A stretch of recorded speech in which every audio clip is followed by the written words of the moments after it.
things. Both of the chapters have the same exact premise, and the same questions are being asked, almost in a very, not only a strong way, but a very personal way to Job. It comes across in this kind of wording like, where were you? And what's so important about you? And where's your wisdom? And things like, well, don't you know? And of course, the answers that God is asking of Job are not answerable. Job cannot say in his wisdom or in anything that he's aware of how things work in the universe or in the earth or in its animals or anything else. His wisdom is exceedingly limited. So what do we learn? Well, we're going to start here with a little bit of an application to finish our book. It's actually in your other book if you want to look at it at some point, but on page 7, application of chapter 38, then we'll get into 39. And we came down to the point where God talks about the birds of the air a little bit, and he talks about the creation of the world a little bit. And he tells Job, he says, well, surely you know how the birds do what they do. Surely you know how the animal life does what it does. Surely you know how the universe stays together. You're so wise. You've been telling me all this time in your speeches how wise you are. Well, then explain it to me.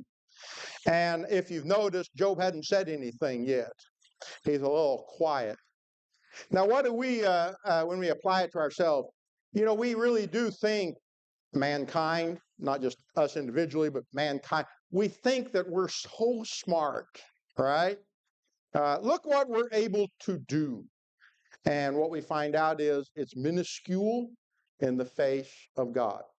Now, in this passage, which we were ending with in our study of chapter 38 last week, Jesus uses the same scenario. What do people worry about most? And of course, the passage is found in the Sermon on the Mount, Matthew chapter 6, and he deals with this worry problem. And in the passage, of course, we have 3 things being noted: what we eat, what we wear, and the shelter that we have above our heads. Now, where in first century times that might have been different than in our time, the answer is still exactly the same. Do we or do we not believe God cares for his people? There's the first great question that comes from what Jesus offers. Do we believe it or not? Then the second question that immediately can't be ignored is, if you believe it, then why in the world are you behaving the way you're behaving? You see, because truth in believing something is, I live a certain way. If we're not living like we trust God, then we're not believing that we trust God. That's the simple truth of the matter. And of course, Jesus uses a very similar analogy, if you will, that is found in the book of Job. We're especially going to see it in chapter 39 when he talks about animal life. And here we have what Jesus says, look at the birds of the air. They neither sow nor reap nor gather in barns, and yet your heavenly Father feeds them. Are you not of much more value than they? And which of you, by being anxious, can add a single hour to his span of life? And why are you anxious about clothing? Consider the lilies of the field, how they grow. They neither toil nor spin. Yet I tell you, even Solomon in all his glory was not arrayed like one of these. But if God so clothed the grass of the field, which today is alive and tomorrow is thrown into the oven, will he not much more clothe you, O you of little faith? Therefore, do not be anxious, saying, what shall we eat, or what shall we drink, or what shall we wear? For the Gentiles seek after all these things, and your heavenly Father knows that you need them all. Seek first the kingdom of God and his righteousness, and all these things will be added to you. And that's my finger heavy on the zeros. No, actually, that's where I ended, so I was kind of like I forgot to take that out. The words of Jesus are all contingent upon this last verse, verse 33, you see. If we seek the kingdom first, then all these things, according to Jesus, are guaranteed by God for his people. That is the premise of it. It is, I guess, a sad thing that we have to learn that lesson the hard way sometimes. And Job, likewise, must learn the lesson. Here's the simple application of what is transpiring between God and Job. God does not answer Job's question as to why man suffers. God does not answer. He doesn't need to. He's the creator. any more than he needs to explain how he holds the universe together. And no one else can fathom it. Okay, let's do a little application. Throughout his speeches in Job 38 through 42, God employs questions to convict Job of his lack of understanding and to teach Job to trust him fully. These questions brought their intended result. When God was finished speaking, Job does say something. Notice what Job says. We'll be studying it further when we get to chapter 42. Therefore I despise myself and repent in dust and ashes. That's the only response he can give at the words of God. It should be our response. We don't know how God does things. We don't have all the answers. We like to, but we don't have them all. God, the only ruler of heaven and earth. And this is the truth of the message God gives Job. Of course, we recognize the fact that the application involves humility. Job needed a little humbleness. And it wasn't necessarily that Job was wrong or right.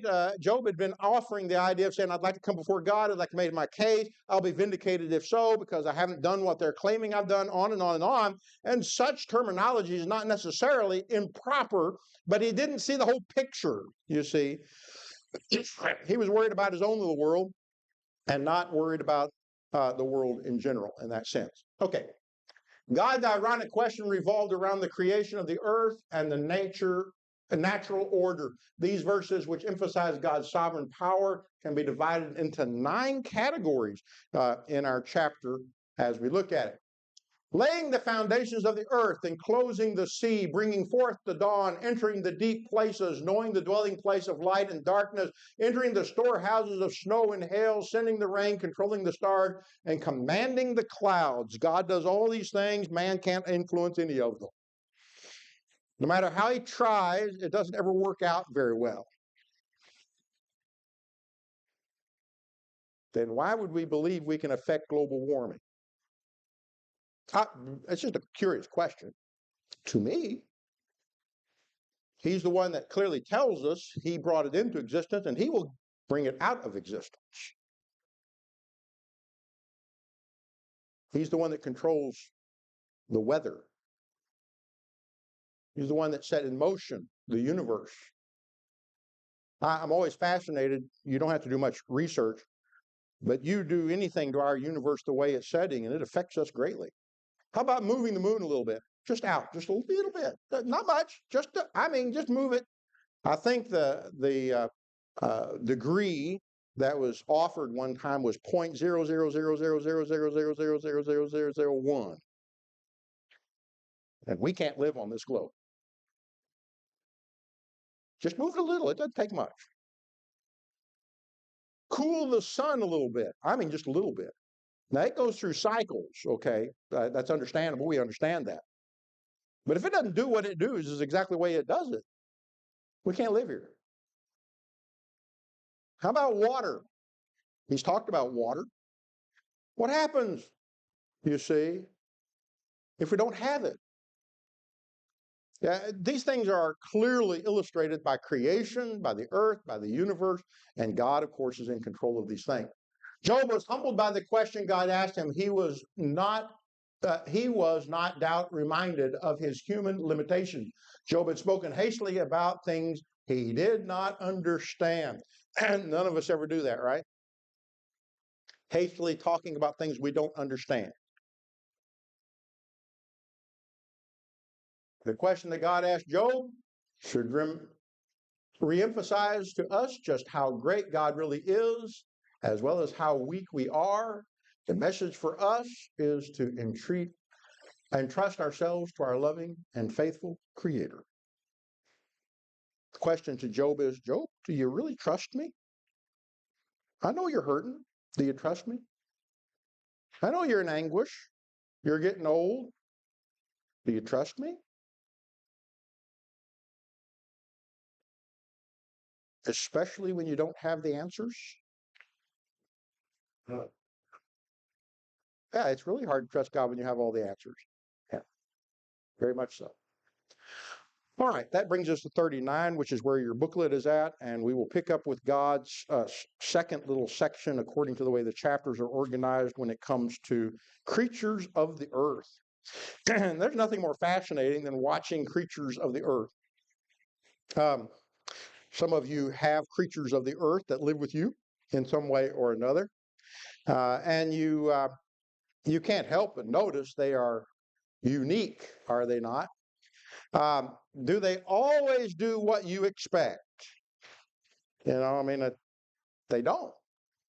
Uh, they are, some are domesticated. We live with them and they put up with us. Others are not domesticatable. They simply don't obey our way of thinking, no matter what we try to do. I think it's interesting here a while back, I was reading about them releasing the gray wolf back into nature. And they put it somewhere here in Oregon. I can't remember the full story. They tagged it, so they could trace the thing. Did it stay where they put it? Not a chance. Well, we want it to stay here. It isn't going to stay there.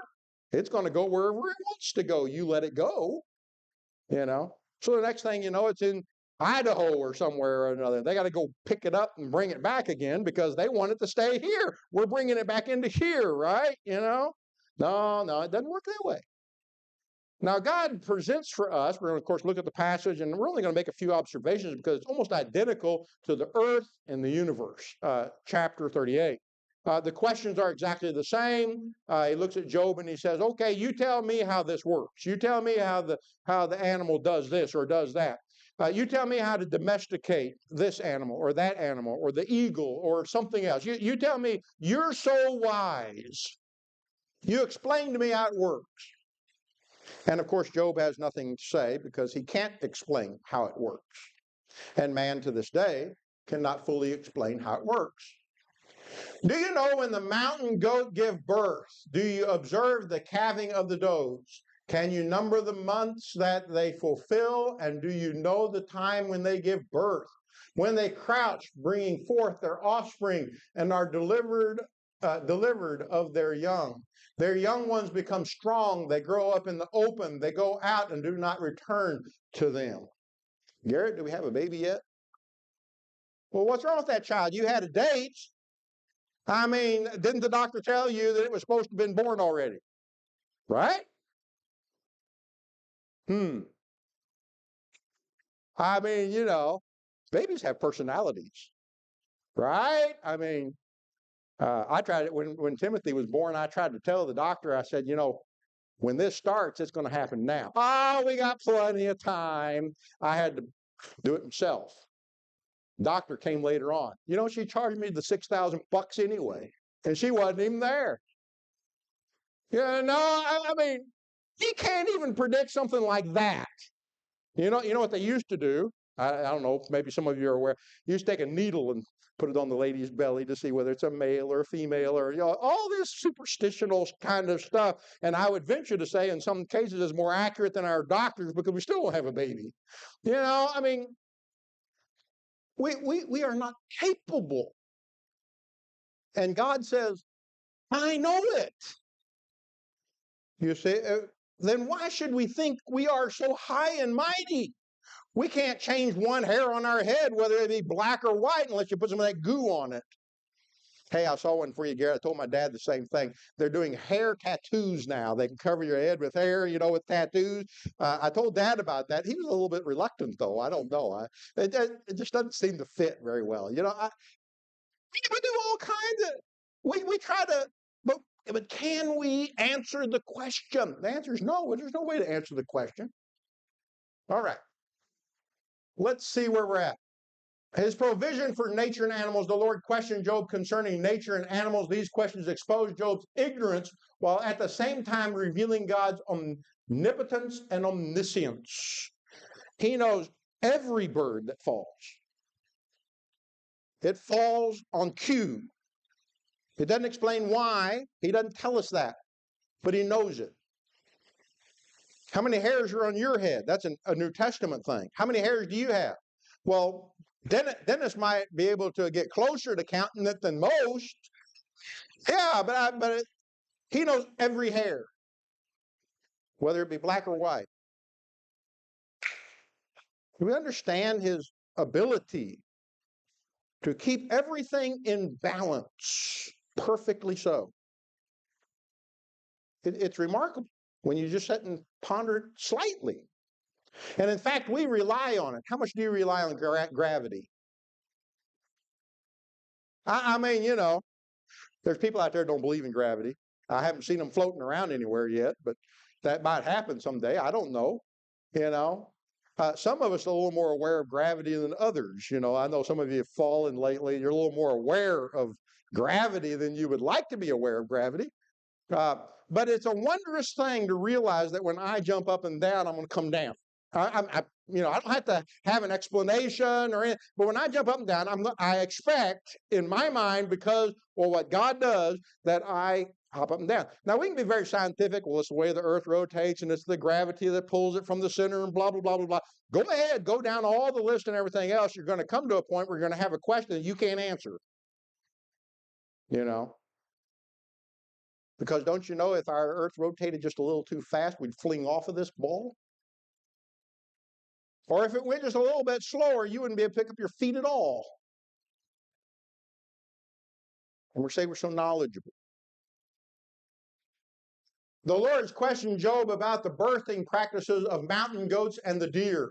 These animals are usually identified as the Nubian Inox that inhabit the region of Igilai and Quaran on the western edge of the Dead Sea. They're actually done some archaeological findings of these great beasts that are being mentioned here in Job. For a long time, they said Job was inaccurate because they hadn't found this beast in the area. Guess what? They found it. And yes, it was an unusual and very, what we would call prehistoric type of animal. Huge. Okay. Different kinds of animals that are being mentioned here are things that they knew nothing much about, nor could they domesticate them in any way. Do we know when animals give birth? We can't even predict our own children's births. We have no knowledge of these things.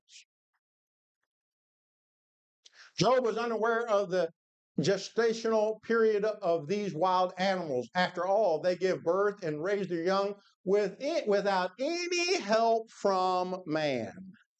They do all this and they don't need us at all. In fact, they have learned pretty much, and they've changed their viewpoints over the years, that it's probably best that we leave them alone. Have you ever been out camping lately that says, do not feed the deer and do not that? Why? Because it kicks them off of their standard one way or another. And you want them to be natural. That's what the whole idea is. Well, the best thing is to leave them alone. They'll take very good care of themselves. We've learned this. When we try to intervene, it doesn't work out very well. Usually there's some consequence to what we're trying to do.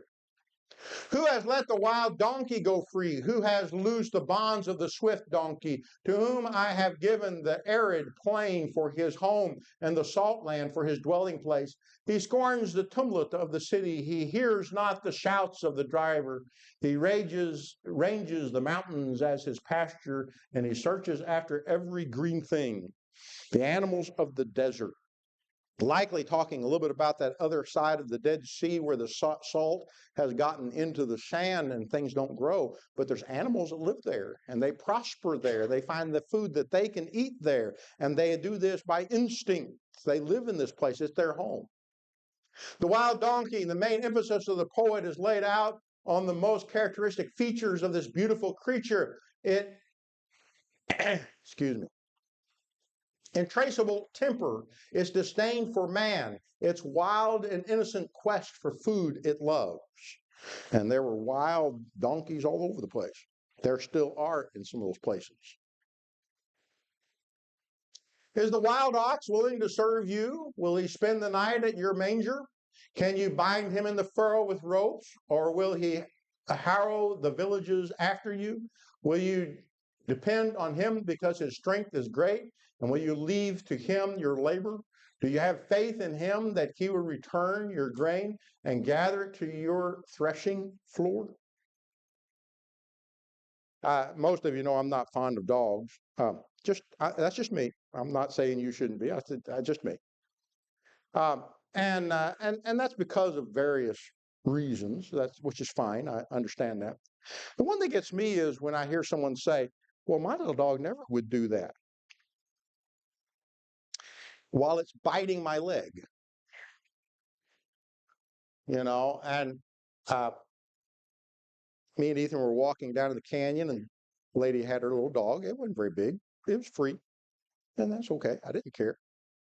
But for whatever reason, unexpectedly, it decides to turn on us. And the lady was screaming at this poor little dog. Was that dog listening? Nope, not listening at all. Something caught its attention. Whatever it was, might have been my aftershave. And it was upset. And she finally got control of the dog, and it was all fine. It seemed fine to us and everything. But my impression is, well, this never happened before. How about calling a cat? Any of you ever tried doing that? I mean, they live with us. They put up with us. Cats do. I'm more of a cat fan than I was a dog fan. Uh, you know, but I always thought it funny, people that try to instruct a cat in what they should do. It's really the other way around. They actually condition us so that we do what they want them to do because they don't think like we do. There's something built into it. You can't predict it, and you can't isolate it, and you can't put it in some kind of a scientific bottle and examine it. We just know it's there. So Dad lost his cat. Oh no, but it wasn't lost. No, no, no, no, no. He just thought it was for a little bit. That's disturbing. That's understandable. I understand that. It was sitting up there on the bookshelf, just looking at us. Oh yeah, we're all fine. It's all wonderful. It's maddening, is it not? It's totally maddening. Why couldn't it have gone meow? That's all we would have taken. Meow. Nope, nothing. Is this not what Job is facing in inquisitiveness? Who are you, man? Who are you to think that you can control this? But I do. I control it. Let's see what we got. The ox is huge. This particular variety surpasses 6 feet in breadth at its shoulders with long horns pointed forward and a dark brown or black coat. Its horns combined with its brute strength make this animal very dangerous. And it's not domesticated in this day and time. They had oxen they used for domesticated use, but not this ox. It was dangerous. They knew to stay out of their way. Job cannot bind the wild ox in a furrow with ropes, nor would this beast harrow the valleys for Job. He is not an animal that can be made docile. I think it's interesting. We have domesticated all kinds of animals, and some of them are amazingly responsive to us, obviously created that way. But there are some that aren't. The wings of the ostrich. You ever seen an ostrich?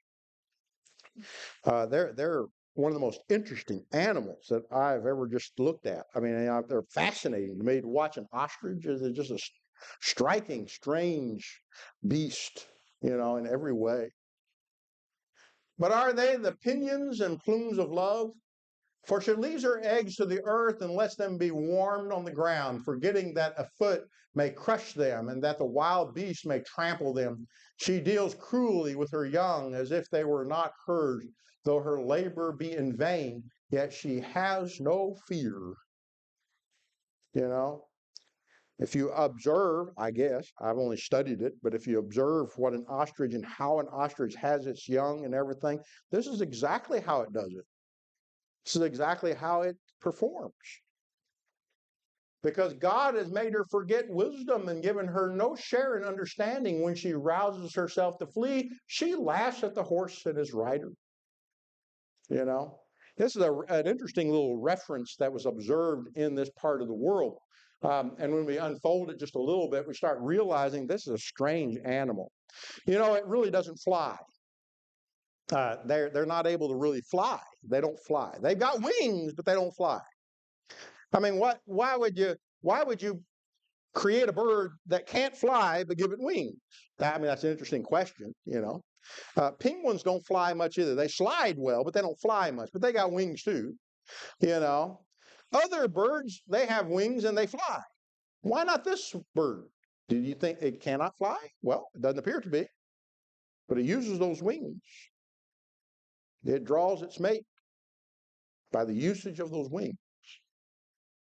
It is the largest of living birds. The cock may stand 8 feet tall and weigh in excess of 300 pounds. Its wings flap jealously with the pinion and plumes of love, but they are useless for flight. No use for flight. There are certainly aspects of the behavior of ostriches which might have resulted in their gaining a reputation among the ancients for cruelty toward offspring. There are a couple of proverbs from Arab Proverbs, very ancient. More stupid than an ostrich and swifter than an ostrich. And an ostrich top speed has been clocked at 50 miles an hour running flat out. It could outrun the horse. And that's not what God said? Lee. Now, ostriches have a pecking order, just like chickens. And the most important are alpha ostrich female. Makes a nest in the ground, like you said. She lays her eggs in the middle of the nest. She lets the other ostriches lay their eggs from the outside, so her eggs are more likely to survive. That's amazing. Yeah. Do you give the horse his might? Do you clothe his neck with mane? Do you make him leap like the locust? His majestic snorting is terrifying. He paws in the valley and exalts his strength. He goes out to meet the weapons. He laughs at fear and is not dismayed. He does not turn back from the sword. Upon his rattle the quiver, the flashing spear and the javelin. With fierceness and rage he swallows the ground. He cannot stand still at the sound of the trumpet. When the trumpet sounds, he says, "Aha!" He smells the battle from afar, the thunder of the captains and the shouting. Clearly, we're talking about a horse of war. The horse was chosen for war because of some of its unique qualities. I don't know much about horses, except that I don't want one. But still, the reality is I've done a little research on it, and especially in the days when they were significant in battle.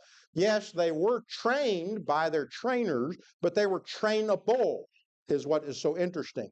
And to be able to go into a flat-out run into battle with a spear or a sword and all of the noise of those types of battles of that day and time and not be swayed is remarkable of the animal all of its own. That's why it was chosen. And that's why it was domesticated for that very purpose. There's a reason why you don't see soldiers riding ostriches. That you don't. Now, there were some that used to ride, other kind of animals on occasions, but they are not as graceful as a horse. How about an elephant? You know, a mighty beast used in battle, clearly so. But it was not like a horse. Horse has been traditionally the battle animal because of its inherent qualities that God placed there. It doesn't fear in ways that other animals do. They can be trained to not be afraid. Some of the littlest things, if you put blinders on them like this, because their eyes are of such a nature, they don't really look, but they can. They can look like, put the little blinders on like that, and they don't see anything. They're totally numb to it. They only see what's right in front of them. We learned that. But who created them that way? And so Job is again stoned. Homer Haley says the majesty of these senses and instincts came not from man, nor by a process of evolution, but are the manifestations of the power and wisdom of their creator. It doesn't take a great look at nature to realize its complexities, its uniqueness, how it functions and how it works and how it is trained. It makes you wonder, like with the horse in this particular instance, did God create it knowing man was going to use it for a domesticated animal? I would say the answer is yeah, very much so. And we do. The war horse is not spooked by the sights of sounds of battle, including the weapons utilized by its owner, its ruler, rider. Is it by your understanding that the hawk soars and spread his wing toward the south? Is it at your command that these eagles mount up and make his nests on high? On the rock he dwells and makes his home, on the rocky crag and stronghold. From there he spies out the prey. His eyes behold it from far away. His young once suck up blood, and where the slain are, there is he. Interesting. They've done all kinds of wonderful scientific research on the eyes of eagles and hawks because they are special. They're unique. They can see things I never would see. There's nothing like watching a large bird of some kind pick up a rattlesnake. Yeah, pow, or pluck those fish right out of the sea. I wish I was that kind of fisherman. I go fishing and never catch anything. Boy, they can dive and go under the water, come up mouthful of fish.